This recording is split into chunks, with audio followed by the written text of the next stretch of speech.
Ako po ay 62 years old na. Pero naandito po ako para ipakita sa ating Bibi Sara na hindi lang mga kabataan, kahit kami lola na nandito. Dahil ang iniisip namin, yung kinabukasan ng mga apo namin, mga kabataan. At hindi po kami nagpunta rito dahil may nagko-comment po, tayo daw ay mga bayaran. Yung vlogger daw, nababasa ko kanina, mayroon nagsasabi, 500 daw, magpapakamatay daw tayo. Sabi. Ngayon, sabi ko sa kanya, nakikinig, nanonood ka ngayon, ikaw yung bayaran, kasi wala ka dito. Kung nandito ka, pupunta ka lang dito dahil may bayad ka. At tayo daw, ay hindi daw tayo magtatagumpay dahil ang ipinaglalaban daw natin ay mura ng mura. So, demonyo daw ang ano natin. Teka nga, ako po ay Catholic. So, kung mayroon man po ditong iba-ibang relihiyon, iisa lang naman po ang ating sinasampalantayanan. So, hindi tayo magtatagumpay kung wala ang Panginoon. Ito lang po ang masasabi ko. Ang Panginoong Jesus, hindi ko sasabihin ng verse, hindi po ako nag-memorize ng verse. Kasi pag minimorize mo yan, may tendency makikipag-debate ka. Hindi maganda magdebate sa salita ng Diyos. Sinishare po yan. At isinasabuhay. Siya daw ay bumaba. Ang Panginoon ay bumaba. Sinabi niya, hindi para sa matutuwid na tao, para sa makasalanan. Therefore, kaya siya bumaba para sa makasalan, hindi tayo mahal kung tayo ay matuwid. Sapagkat tayo ay kanya na. Tinutuntuhan niya ang masasama sapagkat gusto niyang ituwid. So, ibig sabihin, hindi niya rin gusto yung mga baluktot. Nakukuha niyo po ako, hindi rin niya gusto yung mga ginagawang pagbabaluktot nitong mga nakaupo ngayon. Nanggigigil po ako kay Dan Fernandez Kasi nakita ko nag-sign siyang gano'n, no? Ano kaya ibig sabihin niya? Kaya niya kayang gurgurin ang Panginoon nanonood sapagkat mahal niya ang mga taong ang ipinaglalaban ay tama. Hindi ba kayo natatakot? Akala niyo kayo ay makapangyarihan? Masyado kayong mayayabang. Yang tanda niyo ang mga mapag-imbabaw, ibinabagsak yan. Kaya ikaw, Madam Vice President, huwag po kayong mag-alala. Hindi lang po itong mga matatapang. Mga lola din, tingnan nyo lang yung mga nakahiga dito.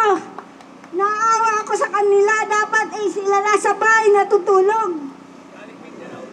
Galing Mindanao. Nakatitig ako sa kanila kanina pa. Iniisip ko yan. Bakit sila nandito? Sapagkat mahal nila si Inday Sara. Kasi siya ang alam na nasa matuwid ngayon. Hindi man siya perfecto. Nagmumura siya. Alin? Yung di nagmumura, kunyari matuwid. Wala namang ginagawang tama. Grabe, kunyari, hindi siya mahinhin ko na. Ano yan, si antivirus na yan. Ang antivirus na yan, isa sa pamangkin ko. Pinatay nila. Walang kalaban-laban yun. Hindi kasi pumapayag sumama sa kanila. Kaya ba tayo lalaban kung wala na? Papayag ba tayong mawala si Madam President Inday Sara Duterte? Hindi tayo papayag! Bakit tayo papayag? Siya na lang ang bukod sa Panginoon, sa mga Duterte lang ang ating pag-asa. Kaya, kung ako lang po, kaya ito, pakinggan mo, yung sasabing bayaran kami. Kung ako lang mayaman, ibig sabihin wala akong pera.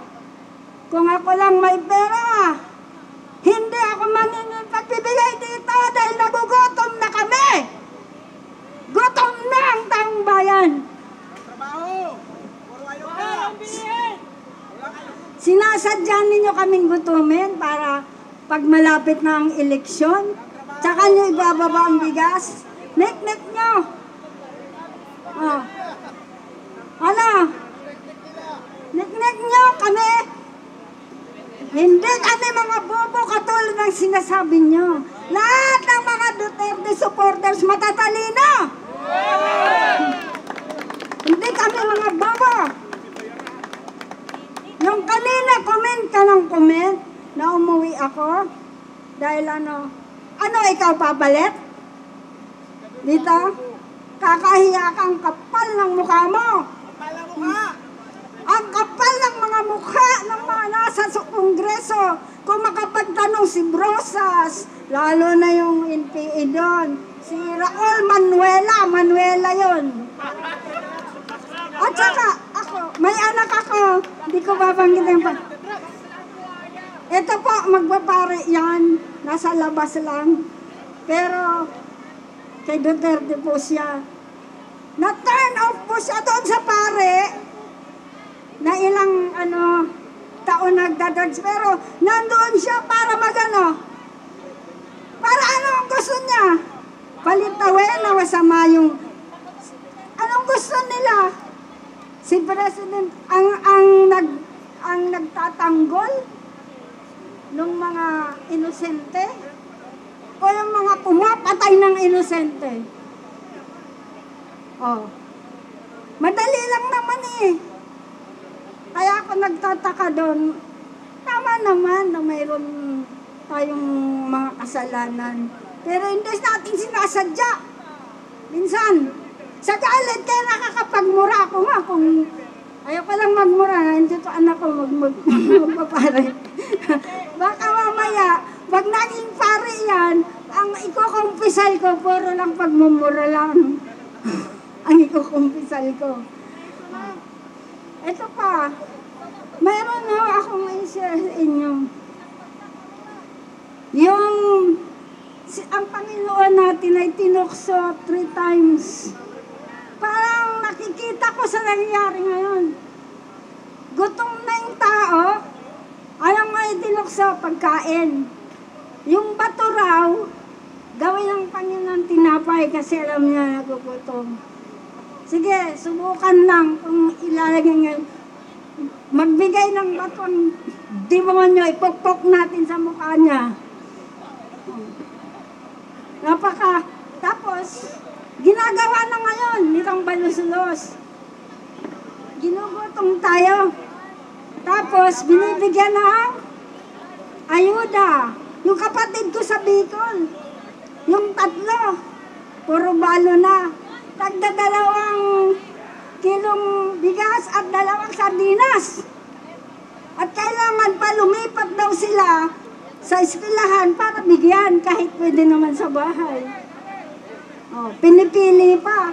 Pag ikaw ay maka-Duterte, Sara, alam nila eh. Sa Bicol, taga Bicol pa ako. Hindi totoong ang nagmamahal lang kay BP Sara, taga Mindanao. Hindi po.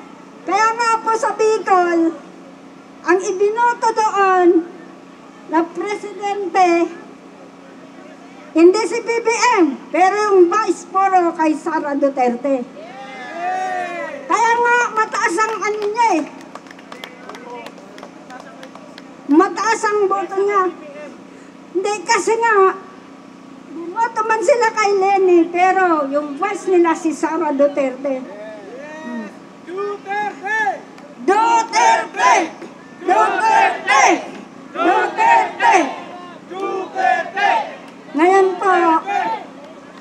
Ngayon po, nandoon si Inday Sara, ang ating mahal na BP. Narinig ko, pinalitan ng kanyang mga guard. Nakakaano naman po. Sana naman yung maski isa o dalawa doon ay may takot sa Diyos. O kaya matakot sila sa atin. Subukan kaya nila. Kung aalis nila si Sara, dadami ang Sara Duterte. Dadami. Maraming susugod. Ako po, galing po ako sa Malacanang. Nung panahon ni Tatay Digong, ang asawa ko, cameraman doon. 23 years siya doon. Ako naman sa News Information Bureau. Ang ano namin, si Martin Andanar.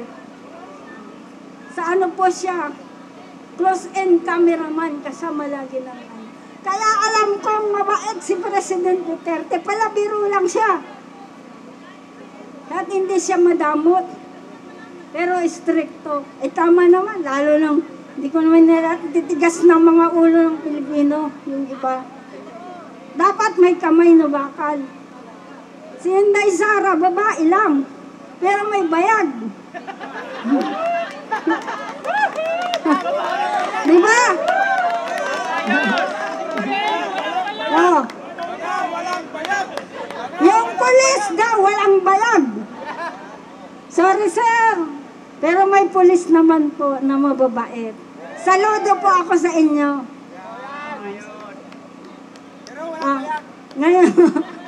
Ngayon po, ang hinihiling ko lang po sa inyong lahat, magdasal din po tayo. Hindi natin kakayanin kung wala si Allah o si Jesus Christ o kung anuman po ang ating reliyon. Basta nagkakaisa tayo sa ating pinaglalaban, yung tama. Maraming salamat po sa inyo.